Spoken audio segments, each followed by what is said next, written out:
ভোরের আকাশটা বিষণ্ণ কুয়াশায় নিজেকে ঢেকে রেখেছিল, যেন প্রিয় নেত্রীকে হারানোর শোক সইতে পারছিল না প্রকৃতিও। কিন্তু সময় গড়াতেই সেই কুয়াশার চাদর চিরে যখন রোদের রেখা ফুটে উঠল, তখন সেই উজ্জ্বল আলোয় ধরা পড়ল এক চিরবিদায়ের করুণ দৃশ্যপট।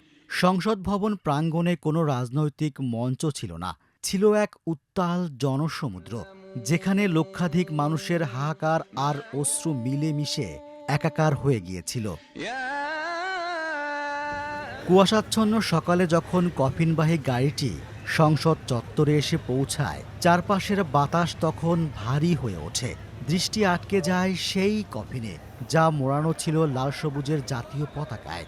যে পতাকার মান রাখতে খালেদা জিয়া লড়াই করেছেন, আজ সেই পতাকা তলেই চিরনিদ্রায় শায়িত। ৩১ ডিসেম্বর দুপুর ৩টায় শুরু হয় জানাজা।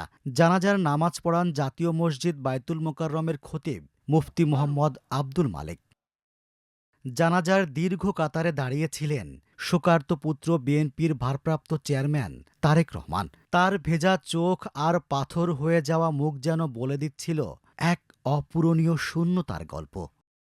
মরহুমা বেগম খালেদা জিয়া জীবিত থাকাকালীন অবস্থায় যদি আপনাদের কারো কাছ থেকে কোনো ঋণ নিয়ে থাকেন, দয়া করে আমার সাথে যোগাযোগ করবেন, আমি সেটি পরিশোধের ব্যবস্থা করব ইনশাআল্লাহ।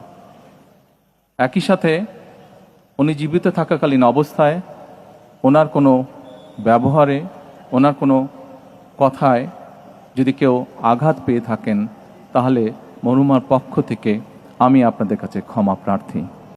জানাজায় অংশ নেন প্রধান উপদেষ্টা অধ্যাপক মোহাম্মদ ইউনুস। তিন বাহিনীর প্রধানের পাশাপাশি উপস্থিত ছিলেন বিএনপি সহ বিভিন্ন রাজনৈতিক দলের শীর্ষ নেতারা। জানাজা শেষে জনসমুদ্র ঠেলে খালেদা জিয়ার পতাকায় মোড়া কফিনটি রওনা হয় শেষ গন্তব্যের দিকে, জিয়া উদ্যানে।